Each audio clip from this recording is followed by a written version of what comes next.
Hi all അസ്സലാമു അലൈക്കും, welcome back. ഇന്നത്തെ നമ്മുടെ സിമ്പിൾ കറി റെസിപ്പിയാണ് കേട്ടോ. മുരിങ്ങയില കറിയാണ് ചെയ്യുന്നത്. മുരിങ്ങയിലയും മുട്ടയൊക്കെ മിക്സ് ആയിട്ടുള്ളൊരു കറിയാണ്. ഞാൻ 2 ദിവസം മുന്നേ ഒറോട്ടിയുടെ റെസിപ്പി ഇട്ടിട്ടുണ്ടായിരുന്നില്ല. അപ്പോൾ ഒറോട്ടിയുടെ കൂടെ ബെസ്റ്റ് കോമ്പിനേഷനായിട്ട് തയ്യാറാക്കാൻ പറ്റുന്ന ഒരു കറിയാണ് കേട്ടോ. ഭയങ്കര ടേസ്റ്റാണ്.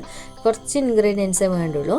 അപ്പോൾ ആദ്യം തന്നെ നമുക്ക് കറിക്ക് ആവശ്യമായിട്ടുള്ള മുരിങ്ങയിലയും കാര്യങ്ങളൊക്കെ ഞാൻ ഇവിടുന്ന് പറിച്ചെടുക്കുന്നുണ്ട് കേട്ടോ. നമ്മളിത് വീട്ടിൻ്റെ ബാക്ക് പേപ്പറാണേ.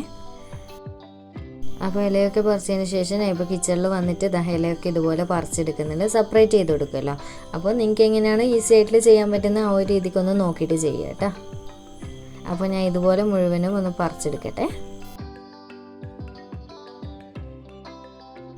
അപ്പോൾ ഈ ഒരു കറിക്ക് ആവശ്യമായിട്ടുള്ള മുരിങ്ങയിലയുടെ അളവ് എന്നൊക്കെ പറയുന്നത് നിങ്ങളുടെ ഇഷ്ടമാണ് കേട്ടോ. അപ്പോൾ ഞാൻ ഇതുപോലെ മുഴുവനും സെപ്പറേറ്റ് ചെയ്തെടുത്തിട്ടുണ്ട്. ഇനി നമുക്കിതുപോലെ നന്നായിട്ട് കഴുകിയെടുത്തതിന് ശേഷം ഒരു സ്ട്രെയിനറിലേക്ക് ഇട്ട് കൊടുക്കാം. അപ്പോൾ ഇതുപോലെ ഞാൻ നന്നായിട്ട് കഴുകിയെടുത്തിട്ട് ഇട്ട് കൊടുത്തിട്ടുണ്ട്. ഇനി നമുക്കിതൊരു സൈഡിലേക്ക് മാറ്റി വെക്കാം. ഇനി നമുക്കിതിലേക്ക് ആവശ്യമായിട്ടുള്ള അരപ്പ് റെഡിയാക്കി എടുക്കാം. അപ്പോൾ ഈ ഒരു മിക്സിയുടെ ജാറിലേക്ക് ഞാൻ ഒരു മീഡിയം സൈസ് വലുപ്പമുള്ള തേങ്ങയുടെ അരമുറിയാണ് എടുത്തിട്ടുള്ളത്. പകുതി ഭാഗം ഉണ്ടല്ലോ, അത് നല്ലപോലെ ചിരകിയെടുത്തതിന് ശേഷം ഇതിലേക്ക് ഒരല്പം മഞ്ഞൾപ്പൊടിയും പാകത്തിനുള്ള വെള്ളവും ചേർത്തിട്ട് ഞാൻ നന്നായിട്ടൊന്ന് അരച്ചെടുത്തിട്ട് വരുന്നുണ്ട്.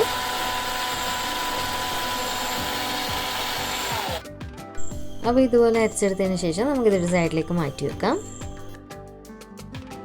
അടുത്തത് ഞാനിവിടെ ഒരു പാൻ വെച്ച് കൊടുത്തിട്ട് ഇതിലേക്ക് ഒരു 2-3 ടേബിൾ സ്പൂണോളം വെളിച്ചെണ്ണ ഓയിലോ ഏതാണോ നിങ്ങൾക്ക് ഇഷ്ടമുള്ളത് ചേർത്ത് കൊടുക്കുക. എണ്ണ നന്നായിട്ട് ചൂടായതിന് ശേഷം ഒരു 1/2 ടീസ്പൂൺ കടുക് ചേർത്ത് കൊടുക്കുന്നുണ്ട്.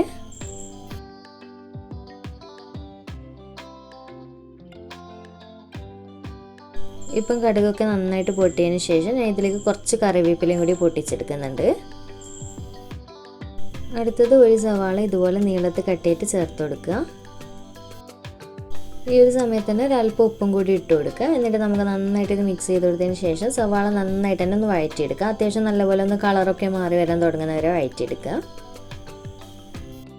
അപ്പോൾ സവാള ഒന്നങ്ങ് ചുരുങ്ങി വരുന്ന സമയത്ത് നമുക്കിതിലേക്ക് ഒരു 4-5 പച്ചമുളക് ഇതുപോലെ നീളത്തിൽ കട്ടിയിട്ട് ചേർത്ത് കൊടുക്കുക. നിങ്ങൾ എരിവ് നോക്കുക കേട്ടോ, നോക്കിയിട്ട് ചേർത്ത് കൊടുത്താൽ മതി. അത്യാവശ്യം എരിവ്, പച്ചമുളകിൻ്റെ എരിവാണ് നമ്മളിതിൽ കൂടുതൽ ഉണ്ടാവുക. അപ്പോൾ നല്ല ടേസ്റ്റാണ് കേട്ടോ. വേറെ പൊടിമുളകും കാര്യങ്ങളൊന്നും നമ്മൾ ഇതിലിടുന്നില്ല. അപ്പോൾ നോക്കിയിട്ട് ചേർത്ത് കൊടുക്കുക. എന്നിട്ട് ഇതുപോലെ നന്നായിട്ട് മിക്സ് ചെയ്ത് കൊടുത്തതിന് ശേഷം നല്ലപോലെ വഴറ്റിയെടുക്കുക. ഇപ്പോൾ ഇത്രയും വഴറ്റിയെടുത്തിട്ടുണ്ട് കേട്ടോ. നിങ്ങൾക്ക് കാണുമ്പോൾ തന്നെ മനസ്സിലാവും അത്യാവശ്യം കളറൊക്കെ ഒന്ന് മാറി വന്നിട്ടുണ്ട്. ഇനി നമുക്ക് ഈ ഒരു സമയത്ത് നമ്മൾ നേരത്തെ കഴുകിയിട്ട് ഊറ്റിയെടുക്കാൻ വെച്ച മുരിങ്ങയില ഉണ്ടല്ലോ, അത് മുഴുവനായിട്ട് ചേർത്ത് കൊടുക്കുക. അപ്പോൾ അത്യാവശ്യം മുരിങ്ങയില കുറച്ച് അധികം എടുത്ത് കേട്ടോ, കാരണം ഇത് ചുരുങ്ങി വരുമ്പോൾ അത്രയേ ഉണ്ടാവുള്ളൂ. അതുകൊണ്ട് തന്നെ കുറച്ച് അധികം തന്നെ എടുക്കുക. അപ്പോൾ ഇതുപോലെ മുഴുവനും ചേർത്ത് കൊടുത്തതിന് ശേഷം നല്ലപോലെ തന്നെ ഇതൊന്ന് മിക്സ് ചെയ്ത് കൊടുക്കുക.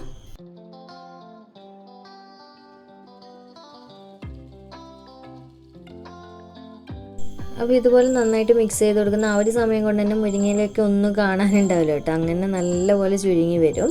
അപ്പോൾ ഇതുപോലെ നന്നായിട്ട് ചുരുങ്ങി വന്നതിന് ശേഷം നമ്മൾ നേരത്തെ റെഡിയാക്കി വെച്ചിട്ടുള്ള അരപ്പില്ല, അത് മുഴുവനായിട്ട് ഈ ഒരു സമയത്ത് തന്നെ ഒഴിച്ചു കൊടുക്കുക. അപ്പോൾ ഈ ഒരു മിക്സിയുടെ സെയിം ജാറിലേക്ക് തന്നെ ഒരല്പം വെള്ളവും കൂടി ചേർത്ത് കൊടുക്കുന്നുണ്ട്. എന്നിട്ട് നന്നായിട്ട് ഇതൊന്ന് മിക്സ് ചെയ്ത് കൊടുക്കുക. ഈ ഒരു സമയത്ത് ഉപ്പ് ചെക്ക് ചെയ്യുക. എന്നിട്ട് ആവശ്യം ഉണ്ടെന്നുണ്ടെങ്കിൽ നോക്കിയിട്ട് ചേർത്ത് കൊടുക്കണേ.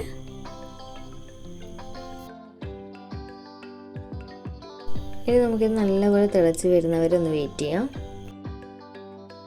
അപ്പോൾ ഇത് നമ്മുടെ കറിയൊക്കെ നല്ലപോലെ തിളച്ച് വന്നിട്ടുണ്ട്. ആ ഒരു അരപ്പിൻ്റെ പച്ച ടേസ്റ്റൊക്കെ ഒന്ന് മാറി വന്നതിന് ശേഷം നമുക്കിതിലേക്കൊരു 2-3 മുട്ട ചേർത്ത് കൊടുക്കാം. ഞാനിവിടെ 3 എണ്ണമാണ് കേട്ടോ ചേർക്കുന്നത്. നിങ്ങൾക്ക് അതിൽ കൂടുതൽ താല്പര്യമുണ്ടെങ്കിൽ അങ്ങനെ ചേർത്ത് കൊടുക്കാം. അപ്പോൾ മുട്ട ചേർത്ത് കൊടുത്തതിന് ഉടനെ തന്നെ നന്നായിട്ടൊന്ന് മിക്സ് ചെയ്ത് കൊടുക്കുക കേട്ടോ. ഇതുപോലെ ഉടച്ചു കൊടുത്തിട്ട് എങ്കിലേ എല്ലാ ഭാഗത്തും ഒരുപോലെ മുട്ടയുടെ ആ ഒരു ടേസ്റ്റും ഫ്ലേവറൊക്കെ വരുള്ളൂ. അല്ലാതെ നന്നായിട്ട് കട്ട പിടിച്ചു പോകാൻ ചാൻസ് ഉണ്ട്. അപ്പോൾ ഇതുപോലെ ഉടച്ചു കൊടുക്കുക. എന്നിട്ട് നന്നായിട്ട് മിക്സ് ചെയ്ത് ആ ഒരു മുട്ട വേവുന്ന സമയം 1-2 മിനിറ്റ് വെച്ച് കൊടുക്കുക. എന്നിട്ട് ഫ്ലെയിം ഓഫ് ചെയ്ത് കൊടുക്കുക കേട്ടോ. സിമ്പിൾ കറിയല്ലേ. അപ്പോൾ ലീവ്സ് ഉണ്ട് കേട്ടോ സൈഡിൽ വന്നിട്ട് കളിക്കുന്നത്, അവളെ തട്ടണം എന്ന് പറഞ്ഞിട്ട്. അപ്പോൾ ഇതാ സിമ്പിൾ കറിയല്ലേ. നമുക്ക് ഫ്ലെയിം ഓഫ് ചെയ്ത് കൊടുക്കുക. ഇത്രയേ ഉള്ളൂ. അപ്പോൾ എന്തായാലും ഒരു തവണയെങ്കിലും നിങ്ങൾ ട്രൈ ചെയ്ത് നോക്കിയിട്ട് ഫീഡ്ബാക്ക് അറിയിക്കുക കേട്ടോ.